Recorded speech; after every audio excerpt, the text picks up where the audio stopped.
Welcome to market hub. Last વિડીયોમાં આપણે report part cover કર્યો હતો. બાકીના રિપોર્ટ આપણે આ વિડીયોમાં કવર કરીશું. હોલ્ડિંગ, બેન હોલ્ડિંગ, ક્લાયન્ટ કોડ નાખીશું, વ્યૂ, પીડીએફ, એક્સેલ. વ્યૂ કરીશું.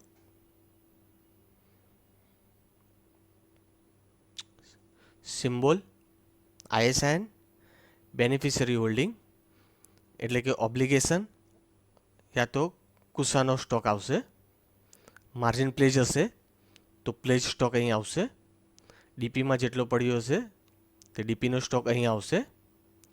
ટોટલ ક્વોન્ટિટી, તેની લાસ્ટ ક્લોઝિંગ પ્રાઇસ, હેરકટ કેટલું છે તે, હોલ્ડિંગની વેલ્યુ કેટલી છે અને આફ્ટર વાર કેટલી વેલ્યુ છે તે. આ રિપોર્ટ ઓલરેડી આપણે ડેશબોર્ડ રિપોર્ટમાં કવર કરી ચૂક્યા છે. Next, short delivery.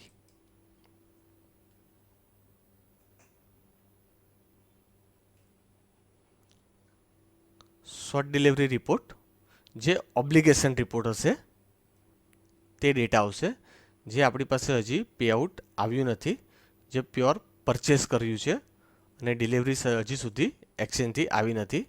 તે ડેટા અહીં દેખાશે. Next, net position. Net position derivative, exchange, segment. As on date આપણે 26 તારીખનો જોવો છે તો 26 તારીખ નાખીશું. ક્લાયન્ટ કોડ નાખીશું.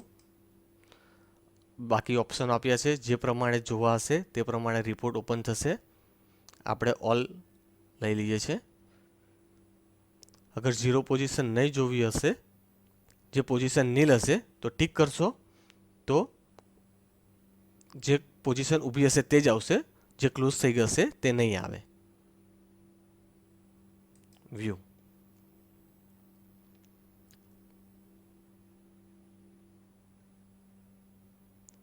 Instrument, expiry date, strike price, option, buying quantity, buying value, cell quantity, cell value. Net quantity હશે તો અહીં આવી જશે, નેટ વેલ્યુ આવી જશે, average price, closing price, profit and loss પણ અહીંયા કવર થઈ જશે. અહીં ઓપ્શન આપ્યું છે એક્સેલ, પીડીએફ. વધારે ક્લાયન્ટ ડિટેલ જોવી હશે,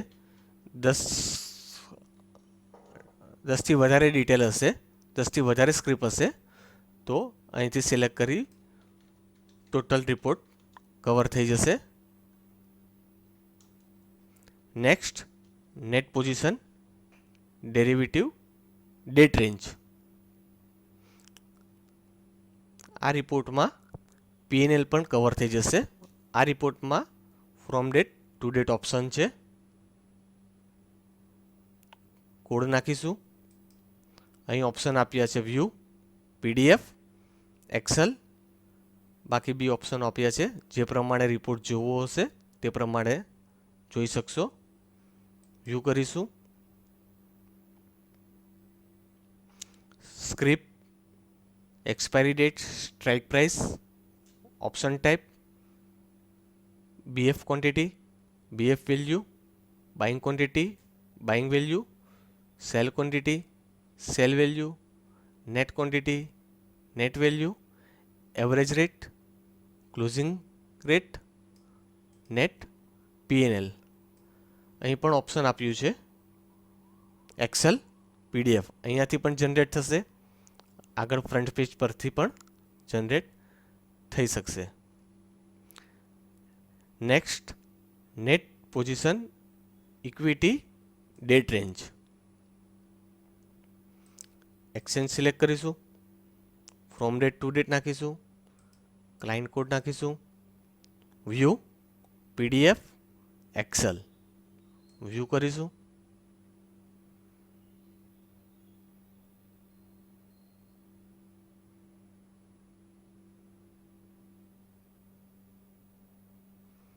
એક્સચેન્જ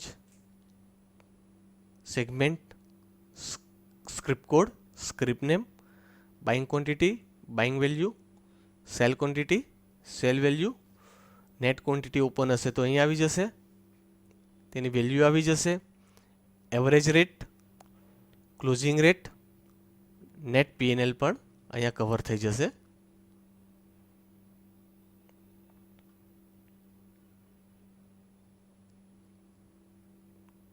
M2M, બાકી એક્સચેન્જના ચાર્જીસ, નેટ પીએનએલ અહીં કવર થઈ જશે.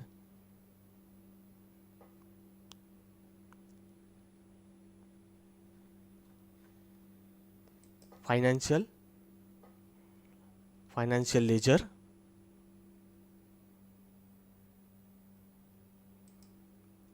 એક્સચેન્જ વાઇઝ જોતા હશે તો એક્સચેન્જ વાઇઝ પણ જોઈ શકીશું. Client code, view, PDF, excel view કરીશું.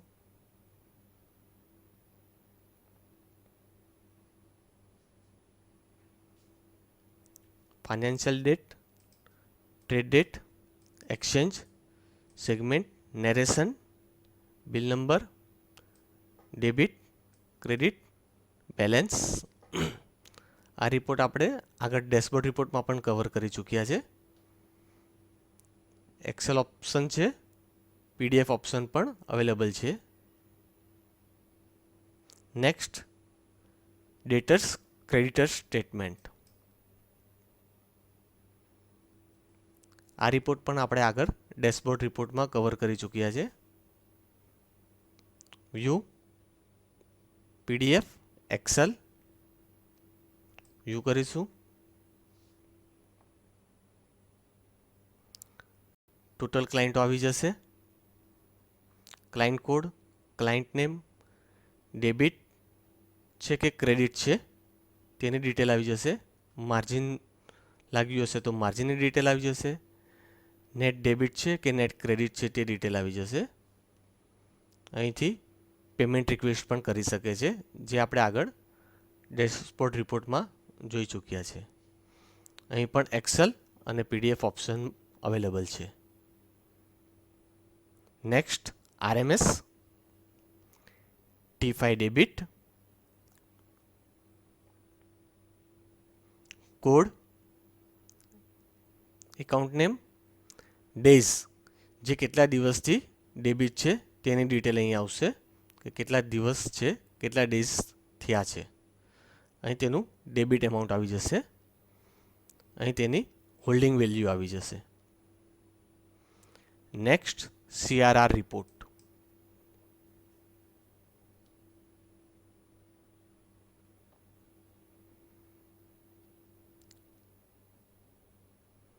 Account ID, account name, branch, debit days અહીં પણ કવર થાય છે, કેટલા દિવસથી ડેબિટ છે.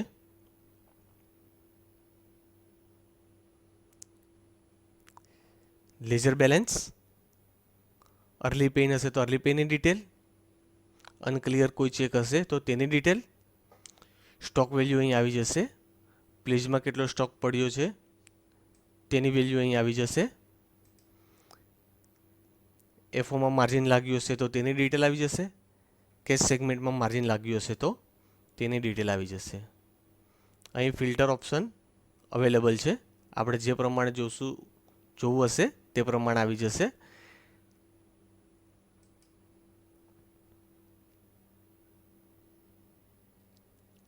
Next, request, bulk payment request,